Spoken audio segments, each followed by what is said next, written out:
بسم اللہ الرحمن الرحیم۔ السلام علیکم۔ اسداللہ سحری کے بعد نماز ادا کرنے مسجد جا رہا تھا کہ راستے میں اسے 2 دن کی ایک بچی کمبل میں لپٹی ملی۔ مسجد میں اعلان کروایا گیا مگر اس کا کوئی وارث نہ آیا۔ سب لوگوں کا یہی خیال تھا کہ وہ کسی گناہ کا نتیجہ ہے۔ جب وہ بچی جوان ہو کر کالج جانے لگی تو ایک روز اس کے بارے میں ایک ایسی حقیقت سامنے آئی جو کسی کے وہم و گمان میں بھی نہ تھی۔ وہ لڑکی تو ان دنوں میں 8ویں جماعت میں پڑھتی تھی۔ ایک روز جب اسکول جانے کی تیاری ہو رہی تھی تو اپنے محلے کی مسجد سے ایک اعلان سنا کہ ایک بچی کھجور کی باسکٹ میں ملی ہے، اگر اس کا کوئی وارث ہے تو فوراً آ کر لے جائے۔ ہمارے محلے کی مسجد کے سامنے ایک پھل فروش دن بھر پھل بیچتا تھا۔ وہ کھجور کی چھال سے بنی ٹوکریوں میں پھل رکھتا اور مغرب کے بعد باقی ماندہ پھل ریڑھی پر گھر لے جاتا مگر ٹوکرے وہیں چھوڑ دیتا۔ اس روز فجر کی نماز کے لیے آنے والے ایک نمازی کی نظر اس ٹھیلے پر پڑی۔ اچانک ایک ٹوکری سے بچے کے رونے کی آواز آئی۔ جب اس نے قریب جا کر دیکھا تو وہاں ایک نومولود بچی کمبل میں لپٹی ہوئی پڑی تھی جو شاید بھوک کی وجہ سے رو رہی تھی۔ وہ فوراً امام صاحب کے پاس گیا اور انہیں اطلاع دی۔ امام صاحب نے آ کر بچی دیکھی اور اعلان کروا دیا کہ اگر کوئی اس بچی کا وارث ہے تو آ کر لے جائے، مگر کوئی نہ آیا۔ سب یہی سوچ رہے تھے کہ شاید اس کے حقیقی والدین ہی اسے یہاں چھوڑ گئے تھے۔ محلے کے لوگ اکٹھے ہو گئے اور اپنی طرف سے اندازے لگانے لگے۔ انہی میں ہمارے پڑوسی ملک صاحب بھی تھے جن کی بیوی اپنی رحم دلی کی وجہ سے مشہور تھی۔ جن صاحب کو بچی ملی تھی وہ مسجد کے سامنے ہی رہتے تھے۔ امام صاحب نے ان سے کہا کہ وہ بچی کو فی الحال اپنے پاس رکھیں۔ وہ بچی کو گھر لے گئے جہاں ان کی بیوی نے اسے دودھ پلایا۔ ملک صاحب کی بیوی نے جب یہ سنا تو اپنے شوہر سے کہا کہ اگر اسداللہ صاحب بچی کو نہ رکھنا چاہے تو ہم اسے لے لیتے ہیں۔ وہ خود بھی ماں تھی مگر پھر بھی اس بے سہارا بچی کو گود لینا چاہتی تھی۔ جو بھی بچی کو دیکھتا محبت سے بھر جاتا۔ وہ صرف 2 یا 3 دن کی تھی۔ خوبصورت سی فراک پہنے صاف ستھرے کمبل میں لپٹی ہوئی 2 دن تک بچی اسداللہ صاحب کے گھر رہی۔ ان کے پہلے ہی ایک بیٹی تھی اور طبی وجوہات کی بنا پر ان کی بیوی مزید اولاد نہیں پیدا کر سکتی تھی، اس لیے انہوں نے امام صاحب سے درخواست کی کہ اگر کوئی وارث نہ آئے تو وہ اس بچی کو گود لینا چاہتے ہیں۔ انہیں محسوس ہو رہا تھا جیسے یہ بچی اللہ کی طرف سے ان کے لیے ایک تحفہ ہے۔ چنانچہ پولیس میں رپورٹ درج کروائی گئی مگر کوئی وارث نہ آیا اور یوں وہ بچی اسداللہ صاحب کے گھر ہی پلنے لگی۔ کچھ دن بعد ملک صاحب کی بیوی نے پھر اسداللہ صاحب کی بیوی سے کہا کہ وہ بچی انہیں دے دیں، مگر اسداللہ صاحب کی بیوی نے انکار کر دیا کیونکہ وہ اور ان کے شوہر اسے اپنی بیٹی بنا چکے تھے۔ کچھ دنوں تک یہ واقعہ زیر بحث رہا، پھر وقت کے ساتھ لوگ اسے بھول گئے۔ اس بچی کا نام مہوش رکھ دیا گیا اور وہ اسی گھر میں پرورش پانے لگی۔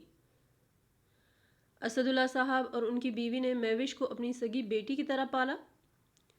وقت کے ساتھ ساتھ نئے لوگ محلے میں آ بسے اور زیادہ تر لوگوں کو یہی لگتا تھا کہ مہوش واقعی ان کی اپنی بیٹی ہے۔ کچھ پرانے پڑوسی اس کے ماضی سے واقف تھے مگر کسی نے اس بارے میں بات نہیں کی۔ اسداللہ صاحب ایک معزز شخصیت کے مالک تھے اور کسی کی پرواہ کیے بغیر مہوش کو اپنی بیٹی بنا لیا۔ جب وہ 5 سال کی ہوئی تو اسکول میں داخلے کے وقت والد کے خانے میں اسداللہ صاحب کا نام لکھ دیا گیا۔ مہوش بے حد خوبصورت، ہونہار اور ذہین تھی۔ جو بھی اسے دیکھتا بے اختیار اس پر پیار آ جاتا۔ جب سے اسد صاحب اور ان کی بیوی نے اسے گود لیا تھا ان کے گھر میں دن دولت میں اضافہ ہوتا جا رہا تھا۔ ان کی بڑی بیٹی معروف 13 برس کی تھی اور وہ بھی مہوش سے بہت محبت کرتی تھی، ہر وقت اس کے آگے پیچھے پھرتی۔ یہ مہوش کی خوش نصیبی تھی کہ اسے حقیقی والدین جیسا پیار ملا اور اب وہ لاوارث نہیں رہی تھی بلکہ ایک معزز خاندان کا حصہ بن چکی تھی۔ بیگم اسد بہت محتاط تھی کہ کہیں کوئی مہوش کو اس کے ماضی کے بارے میں نہ بتا دے، اسی لیے وہ اسے اکیلے کہیں آنے جانے نہ دیتی اور ہمیشہ ساتھ رکھتی۔ انہوں نے رشتہ داروں کو بھی سختی سے منع کر رکھا تھا کہ کوئی بھول کر بھی یہ بات نہ کہے کہ مہوش لیپالک ہے۔ ایف اے پاس کرتے ہی اسد اللہ صاحب کی بڑی بیٹی معروف کی شادی ہو گئی اور وہ سسرال چلی گئی۔ اب مہوش ہی ان کے پاس تھی۔ جب مہوش نے اسکول کی تعلیم مکمل کر لی تو اسد اور ان کی بیوی کو ان کی شادی کی فکر لاحق ہو گئی۔ وہ وقت پر اس فرض سے سبکدوش ہونا چاہتے تھے، مگر جب مہوش نے کالج میں آگے پڑھنے کی خواہش ظاہر کی تو اسد صاحب سوچ میں پڑ گئے۔ انہوں نے سوچا کہ بے شک ہم نے اسے اپنی سگی بیٹی کی طرح پالا ہے، مگر زمانہ بہت ظالم ہے۔ اگر ہماری زندگی کے بعد کسی نے اسے اس کے ماضی کے بارے میں بتا دیا تو ہماری ساری محنت ضائع ہو جائے گی۔ کافی غور و فکر کے بعد انہوں نے فیصلہ کیا کہ بہتر ہے ہماری زندگی میں ہی مہوش کی اعلیٰ تعلیم کا خواب پورا ہو جائے۔ جس شہر میں وہ رہتے تھے وہاں لڑکیوں کے لیے علیحدہ کالج نہیں تھا، ایک ہی کالج تھا جہاں لڑکے اور لڑکیاں اکٹھے پڑھتے تھے۔ کچھ والدین اپنی بیٹیوں کو وہاں تعلیم دلواتے، مگر اسد صاحب کو کو ایجوکیشن قبول کرنے میں ہچکچاہٹ تھی۔ ان کی بیوی نے حوصلہ دیا کہ آپ اپنی بیٹی پر بھروسہ رکھیں، کچھ غلط نہیں ہوگا۔ یوں مہوش کا داخلہ اس کالج میں کروا دیا گیا۔ وہ شروع سے ہی ایک ذہین طالبہ تھی اور کلاس میں اپنی قابلیت کی وجہ سے نمایاں رہتی تھی۔ تاہم وہ کم گو تھی، اسی لیے بعض لوگ اسے مغرور بھی سمجھتے تھے۔ وہ اپنے ہم جماعت لڑکوں سے الگ تھلگ رہتی اور بلا ضرورت کسی سے بات نہ کرتی۔ وہ جانتی تھی کہ اس کی تربیت بہترین ہوئی ہے، اسی لیے اپنے والدین کی عزت کا بہت خیال رکھتی تھی جو اس کی ہر خواہش پوری کرتے تھے۔ ریحان اس کا کلاس فیلو تھا۔ جیسے لڑکیوں میں مہوش سب میں نمایاں تھی، ویسے ہی لڑکوں میں ریحان قابل قدر تھا۔ وہ نہ صرف خوبرو اور پرکشش تھا بلکہ ایک ذہین طالب علم بھی تھا اور ایک خوشحال گھرانے سے تعلق رکھتا تھا۔ جہاں باقی ساری لڑکیاں ریحان سے دوستی کو خواہش مند تھی، وہیں مہوش اس سے حسد کرتی تھی۔ اسے لگتا کہ اگر ریحان نہ ہوتا تو ہمیشہ وہی کلاس میں اول آتی، اسی لیے وہ حد سے زیادہ محنت کرتی تاکہ ریحان کو پیچھے چھوڑ سکے۔ دونوں کی شخصیت میں کئی باتیں مشترک تھی۔ دونوں کم گو، پڑھائی کو اولویت دینے والے اور سب سے الگ تھلگ رہنے والے تھے۔ اسی وجہ سے ریحان بھی کلاس کی لڑکیوں کو مغرور لگتا تھا۔ ایک بار مہوش کو میتھ میں مشکل پیش آئی تو اس نے ضرورتاً ریحان سے مدد لی۔ اس سے ان کے درمیان مقابلے کا کچھ کم ہوا۔ مہوش کو محسوس ہوا کہ وہ ریحان کے بارے میں غلط سوچتی تھی۔ وہ تو کافی نرم مزاج تھا، پھر نہ جانے کب چہمگوئیاں ہونے لگیں، مقابلے اور سبقت لے جانے کی خواہش کب پسندیدگی میں بدل گئی معلوم ہی نہ ہوا۔ رفتہ رفتہ کلاس کی دوسرے طلبہ نے بھی نوٹ کیا کہ ریحان مہوش کا بہت خیال رکھنے لگا ہے۔ وہ پہلے ہی مہوش کو پسند کرتا تھا، مگر اب وہ اس کی عادت کو سمجھ چکا تھا کہ وہ ہمیشہ آگے رہنا چاہتی ہے، اس لیے وہ جان بوجھ کر کچھ سوال غلط کر دیتا تاکہ مہوش پہلی پوزیشن لے اور وہ دوسری۔ وہ اس سے ہر بازی ہار کر خوشی محسوس کرنے لگا تھا۔ پہلے دونوں بات تک نہ کرتے تھے، مگر اب جیسے بات کرنے کے بہانے ڈھونڈنے لگے تھے۔ کچھ دوستوں نے ریحان سے مذاق بھی کیا تو اس نے کہہ دیا کہ مہوش اس کی قریبی رشتہ دار ہے۔ کلاس میں تو دونوں محتاط رہتے، مگر ان کے دلوں میں ایک دوسرے کے لیے جذبات پروان چڑھ رہے تھے۔ وہ دونوں اساتذہ کے چہیتے شاگرد تھے اور ذہین طلباء کو اساتذہ کی خاص توجہ حاصل ہوتی ہے۔ وہ دونوں اپنی پسندیدگی کے باوجود محنت سے اپنی منزل کی طرف بڑھ رہے تھے۔ کوئی بھی ان پر انگلی اٹھانے کی جرات نہیں کر سکتا تھا۔ جب ان کی تعلیم کا آخری سال آیا تو ان کے سامنے ان کے مستقبل کا سوال تھا۔ دونوں کے دلوں میں یہ خواہش جڑ چکی تھی کہ وہ ایک دوسرے کے جیون ساتھی بنے۔ مہوش کو یقین تھا کہ ریحان نہ صرف ایک اچھا اور لائق لڑکا ہے بلکہ اس کا مستقبل بھی روشن ہوگا۔ وہ جس طرح اس کا خیال رکھتا تھا، مہوش کو لگتا تھا کہ وہ اس کے لیے بہترین جیون ساتھی ثابت ہو سکتا ہے، لیکن اس سے معلوم نہیں تھا کہ اس کی قسمت میں کیا لکھا ہے۔ شاید اس نے کبھی تصور بھی نہ کیا تھا۔ ریحان بھی مہوش کے بارے میں ایسے ہی جذبات رکھتا تھا، تاہم اپنی پسند سے دونوں کو اپنے والدین کو بروقت آگاہ کرنا ضروری تھا، ورنہ گزرتا وقت ان کی خوشیوں کی راہ میں رکاوٹ ڈال سکتا تھا۔ ریحان جانتا تھا کہ اس کے لیے کوئی مشکل نہیں ہوگی، کیونکہ اس کے والدین کئی بار کہہ چکے تھے کہ وہ اپنی مرضی اس پر نہیں تھوپیں گے اور وہی دلہن لائیں گے جسے ان کا بیٹا پسند کرے گا۔ کالج کے نتائج آ گئے۔ مہوش اور ریحان دونوں نے امتیازی پوزیشن حاصل کی۔ اب اصل مراحل طے کرنے کا وقت تھا۔ مہوش نے اپنی والدہ کو اور ریحان نے اپنے گھر والوں کو اپنے انتخاب سے آگاہ کر دیا۔ ریحان کے والدین کا تعلق ایک خوشحال زمیندار گھرانے سے تھا، اس لیے اسے ملازمت کی کوئی فکر نہ تھی۔ خدا کا دیا ان کے پاس سب کچھ تھا اور اس کی ماں جلد از جلد بہو لانا چاہتی تھی۔ انہیں رشتوں کی بھی کمی نہ تھی۔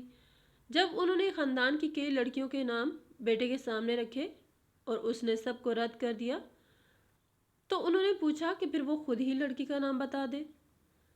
تب ریحان نے مہوش کے گھرانے کا بتایا۔ جب اس کے گھر کا پتہ معلوم ہوا تو ریحان کی والدہ سوچ میں پڑ گئی، کیونکہ یہ ان کے میکے کے پرانے محلے کا ہی پتہ تھا۔ وہ اس محلے کے قدیمی گھرانوں کو جانتی تھی۔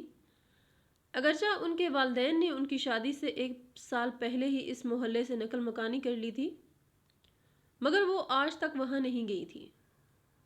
انہوں نے سوچا کہ وہ مہوش کے گھرانے کو ضرور جانتی ہوں گی۔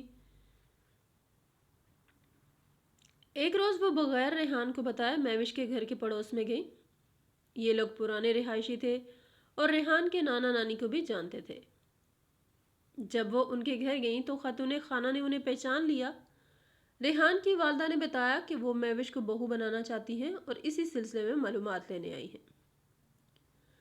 ملک صاحب کی بیوی نے کہا کہ لڑکی بہت اچھی ہے، مگر ایک بات بتانا ضروری سمجھتی ہوں۔ اسد صاحب کی بیٹی بہت اچھی اور لائق ہے اور قسمت والوں کو ہی ایسی بہو ملتی ہے، لیکن حقیقت یہ ہے کہ وہ ان کی حقیقی بیٹی نہیں بلکہ لیپالک ہے۔ یہ بات وہ یقیناً نہیں بتائیں گے کیونکہ وہ کسی سے اس کا ذکر نہیں کرتے۔ چونکہ ہمارے اور تمہارے والدین کے اچھے مراسم رہے ہیں، اس لیے میں ضروری سمجھتی ہوں کہ تمہیں سچ بتا دوں۔ یہ سن کر ریحان کی والدہ کچھ پریشان ہوئی اور پوچھا کہ جب اسد صاحب کی اپنی بیٹی تھی تو انہوں نے لیپالک بچی کی ضرورت کیوں محسوس کی؟ تب ملک صاحب کی بیوی نے کہا کہ کیا تمہیں یاد نہیں؟ کئی سال پہلے ہمارے محلے کی مسجد میں ایک لاوارث بچی کا اعلان ہوا تھا۔ جب ایک بچی مسجد کے قریب پھل فروش کے ٹھیلے پر ملی تھی۔ ریحان کی والدہ حیران ہوئی اور کہا کہ انہیں یہ واقعہ یاد نہیں۔ ملک صاحب کی بیوی نے کہا کہ مہوش کو گود لینا ان کے مقدر میں لکھا تھا۔ وہ بچی ایک ٹوکرے میں رکھی ملی تھی۔ جب اسد صاحب فجر کی نماز کے لیے جا رہے تھے، بچی کے رونے کی آواز سن کر انہوں نے اسے گود میں لیا اور جب اس کے وارثوں کا کوئی سراغ نہ ملا تو خود ہی اسے اپنا لیا۔ تب سے وہ ان کے پاس ہے۔ ہم نے بھی مہوش کا رشتہ اپنے بیٹے کے لیے مانگا تھا، مگر انہوں نے انکار کر دیا، شاید اس خوف سے کہ ہمیں معلوم تھا کہ وہ ان کی سگی بیٹی نہیں۔ لیپالک ہونے میں بچی کا کوئی قصور نہیں، اس کے ماں باپ ضرور گناہ گار ہوں گے، مگر وہ معصوم ہے۔ ملک صاحب کی بیوی نے سچ بتا کر اپنا فرض ادا کر دیا، لیکن ریحان کی والدہ سکتے میں آ گئی۔ جب وہ گھر واپس آئیں تو بے حد پریشان تھی۔ انہیں یوں دیکھ کر بیٹے نے پوچھا کہ وہ کہاں گئی تھی۔ بیٹے کے سوال پر انہوں نے بتایا کہ وہ مہوش اور اس کے گھر والوں کے بارے میں معلومات لینے گئی تھی۔ ریحان حیران ہوا اور ماں سے پوچھنے لگا، کیا ہوا امی؟ آپ اتنی پریشان کیوں ہیں؟ کیا کسی نے کچھ کہہ دیا؟ آپ کو لڑکی پسند نہیں آئی یا اس کا گھرانہ؟ ریحان مسلسل سوال کر رہا تھا۔ تب ماں نے کہا، بیٹے مجھے لڑکی کے گھر کے جانے کی ضرورت ہی نہیں تھی۔ میرے والدین ان کے پڑوس میں رہ چکے ہیں اور ہم ان لوگوں کو اچھی طرح جانتے ہیں۔ میری شادی کے بعد کبھی پرانے محلے جانے کا موقع نہیں ملا، مگر آج تمہاری خاطر وہاں گئی تھی، لیکن میں سمجھتی نہیں کہ وہ لڑکی تمہارے لیے مناسب ہے۔ یہ سن کر ریحان پریشان ہو گیا اور پوچھنے لگا، آخر کیوں امی؟ آخر اس میں کیا کمی ہے؟ وہ بدصورت ہے، بدتمیز ہے یا ان پڑھ ہے؟ اس کے والدین تو علاقے کے خوشحال اور عزت دار لوگ ہیں، پھر انکار کیوں؟ ماں نے جواب دیا، بیٹے اس کا ماضی ایک تہمت کی طرح ہے، تمہیں نہیں معلوم کہ وہ کس بدقسمت کی خطا کا نتیجہ ہے۔ ریحان کی سانسیں رکنے لگی۔ وہ بولا، امی پہلیاں مت بجھوائیں، سیدھی بات کریں۔ ماں بولی، وہ لاوارث بچی تھی، 2-3 دن کی تھی جب کسی نے اسے پھل فروش کے ٹوکرے میں چھوڑ دیا تھا۔ اسد صاحب نے اسے وہاں سے اٹھا کر گود لے لیا۔ تو ہم ایسی لڑکی کو گھر کی عزت کیسے بنا سکتے ہیں جس کے والدین کا کوئی اتا پتہ نہیں؟ کافی تکرار کے بعد ریحان بولا، امی اگر آپ ایسی لڑکی کو بہو نہیں بنا سکتی تو میں اسے بیوی بنا سکتا ہوں۔ مجھے اس کے ماضی سے کوئی فرق نہیں پڑتا۔ مہوش نیک، شریف اور تعلیم یافتہ لڑکی ہے۔ اس نے ایک عزت دار گھر میں پرورش پائی ہے۔ کیا یہ کافی نہیں؟ ماں بیٹے کی ضد دیکھ کر خاموش ہو گئی، مگر اندر ہی اندر سلگنے لگی۔ ادھر مہوش کے رشتے آ رہے تھے اور اس کی ماں ششوپن میں تھی۔ مہوش نے کہا تھا کہ ریحان جلد اپنی والدہ کو رشتے پر کے لیے بھیجے گا۔ اس کی والدہ کو رشتے پر کوئی اعتراض نہ تھا، مگر ماں بضد تھی کہ وہ یہ رشتہ نہیں کریں گی۔ ریحان نے ماں کو منانے کی ہر ممکن کوشش کی۔ والد بھی سمجھاتے رہے کہ بیٹی کی خوشی کا خیال کرو، مگر وہ کہتی رہی کہ میں اس جگہ شادی نہیں کر سکتی۔ کہیں اور جہاں ریحان کہے کیا کر دوں گی، مگر وہاں نہیں۔ شوہر آخر خاموش ہو گئے، البتہ بیٹے سے کہہ دیا کہ تم خود جا کر شادی کر لو، مجھے کوئی اعتراض نہیں۔ مایوس ہو کر ریحان خود مہوش کے والدین کے پاس گیا اور ان سے مہوش کا ہاتھ مانگا، مگر انہوں نے کہا کہ ہم تمہیں اکیلے رشتہ نہیں دے سکتے، والدین کو راضی کر کے لاؤ تو بات کریں گے۔ ریحان کشمکش میں تھا۔ اس نے باپ سے کہا، آپ تو راضی ہیں، آپ میرے ساتھ چلیں، اماں کو بعد میں منا لیں گے۔ باپ بیٹی کی محبت میں تیار ہو گیا اور وہ رشتے کی بات کرنے اسد صاحب کے گھر پہنچ گیا۔ وہاں جا کر پرانی جان پہچان نکلی اور مہوش کا رشتہ ریحان کے لیے طے ہو گیا۔ یہ فیصلہ کیا گیا کہ نکاح خاموشی سے ہو جائے تاکہ مہوش کی ماضی کی باتیں دوبارہ نہ اٹھیں۔ نکاح کی تاریخ طے ہو گئی اور ریحان کے والد نے اپنے بھائیوں کو خبر کر دی۔ یوں دیوروں کی بیویوں کے ذریعے ریحان کی ماں کو معلوم ہو گیا کہ شوہر اس کی مرضی کے بغیر نکاح کروا رہے ہیں۔ یہ سن کر وہ گھبرا گئی اور کوئی راستہ نہ دیکھ کر اپنی پرانی سہیلی میری خالہ کے پاس جا پہنچی۔ ریحان کی ماں اور میری خالہ بچپن کی سہیلیاں تھیں، ایک دوسرے کے رازوں سے واقف تھیں۔ خالہ جانتی تھی کہ جب وہ 10ویں میں تھی تو ایک نوجوان کو پسند کرتی تھی جو ان کے ماموں کے پڑوس میں رہتا تھا۔ نادانی میں ان سے ایسی غلطی ہو گئی تھی کہ انہیں اپنی ماں کو یہ راز بتانا پڑا تھا۔ ان کی ماں اپنے سخت گیر شوہر سے ڈرتی تھی جو کسی غلطی کو معاف نہ کرتے تھے۔ انہوں نے فوراً اپنی بیٹی کو بہن کے گھر بھیج دیا اور جب راشدہ نے ایک بے نام باپ کی بچی کو جنم دیا تو اس کی ماں نے نوزائیدہ کو اپنے محلے کے پھل فروش کے ٹوکرے میں رات کے 3 بجے جا کر ڈال دیا اور اوپر چادر ڈھک دی کہ اگر اللہ نے اس معصوم جان کو زندہ رکھنا ہوا تو وہ اس کی خوش زندگی اور پرورش کا خود ہی انتظام کر دے گا۔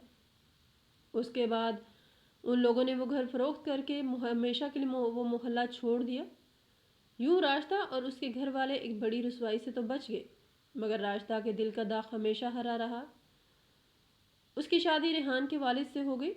آج وہ اپنے بیٹے ریحان کی ضد کے سامنے اسی سبب ہتھیار نہ ڈال رہی تھی کہ ان کی محبت اور ضد ان کے لیے ایک بڑی آزمائش بن گئی تھی۔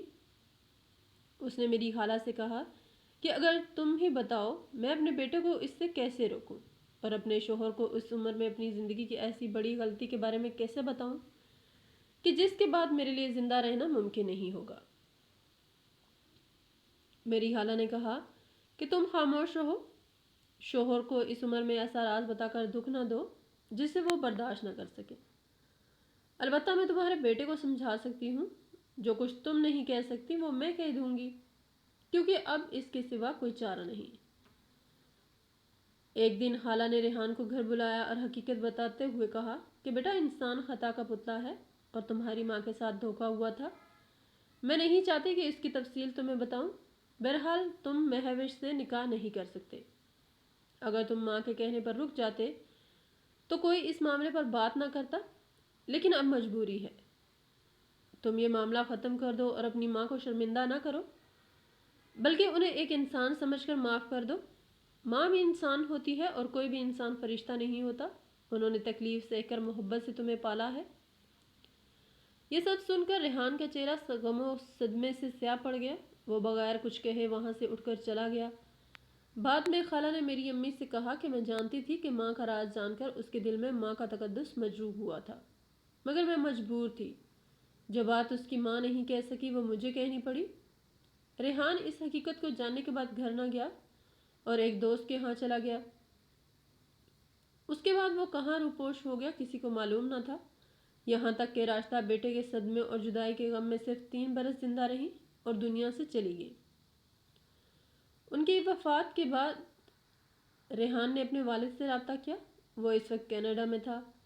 1 سال بعد اس نے اپنے والد کو بھی اپنے پاس بلا لیا۔ یوں یہ راز ایک موڑ پر آ کر پھر سے دفن ہو گیا۔ مہوش اور اس کے گھر والے کبھی نہ جان سکے کہ راشدہ یا ریحان کے ساتھ کیا ہوا اور وہ اچانک کہاں غائب ہو گیا اور پھر کبھی لوٹ کر کیوں نہ آیا۔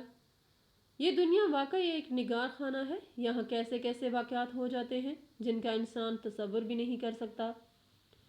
اللہ سب بہنوں اور بیٹیوں کے نصیب اچھے کرے۔ آخر میں ہمیں اس کہانی سے 4 سبق سیکھنے میں ملے۔ پہلا سبق یہ ملا کہ سچائی کو جتنا بھی چھپایا جائے وہ کسی نہ کسی طرح سامنے آ ہی جاتی ہے۔ راشدہ نے اپنی زندگی کے سب سے بڑے راز کو چھپانے کی پوری کوشش کی، لیکن آخرکار اسے اپنے بیٹے کی خوشیوں کے راستے میں دیوار بننا پڑا۔ بعض اوقات سچائی کو دبانے سے مسائل مزید پیچیدہ ہو جاتے ہیں۔ اگر راشدہ نے اپنی غلطی کا سامنا کر لیا ہوتا یا کم از کم وقت پر سچ بول دیا ہوتا تو شاید اتنا بڑا نقصان نہ ہوتا۔ یہ ہمیں سکھاتا ہے کہ بعض سچائیوں کو وقت پر قبول کر لینا بہتر ہوتا ہے، ورنہ وہ کسی نہ کسی موقع پر بے نقاب ہو کر نقصان پہنچا سکتی ہیں۔ دوسرا سبق یہ ملا کہ یہ کہانی ہمارے معاشرتی رویوں پر بھی روشنی ڈالتی ہے۔ ایک نیک، شریف اور تعلیم یافتہ لڑکی کو صرف اس بنیاد پر رد کر دیا گیا کہ اس کے والدین کا پتہ نہیں تھا، حالانکہ اس کی پرورش ایک عزت دار اور خوشحال گھرانے میں ہوئی تھی۔ یہ تعصب آج بھی ہمارے معاشرے میں موجود ہے، جہاں لوگ اصل انسان کو دیکھنے کے بجائے اس کے پس منظر پر زیادہ توجہ دیتے ہیں۔ یہ کہانی ہمیں سکھاتی ہے کہ ہمیں دوسروں کے بارے میں فیصلہ کرتے وقت ان کے اصل کردار اور خوبیوں کو دیکھنا چاہیے، نہ کہ ان کے ماضی کو۔ تیسرا سبق یہ ملا کہ والدین اور اولاد کے درمیان اعتماد، یعنی کہ ریحان کی اپنی ماں سے بے پناہ محبت تھی، لیکن جب اسے معلوم ہوا کہ اس کی ماں نے اس سے اتنا بڑا راز چھپایا تو اس کا دل ٹوٹ گیا۔ والدین اور اولاد کے درمیان اعتماد کا رشتہ بہت نازک ہوتا ہے، اور اگر اسے کسی چھوٹے بڑے راز سے نقصان پہنچے تو اس کی بحالی مشکل ہو جاتی ہے۔ اس کہانی میں ریحان اپنی ماں کی عزت اور محبت کرتا تھا، مگر جب سچائی سامنے آئی تو وہ اپنی ماں سے دور ہو گیا۔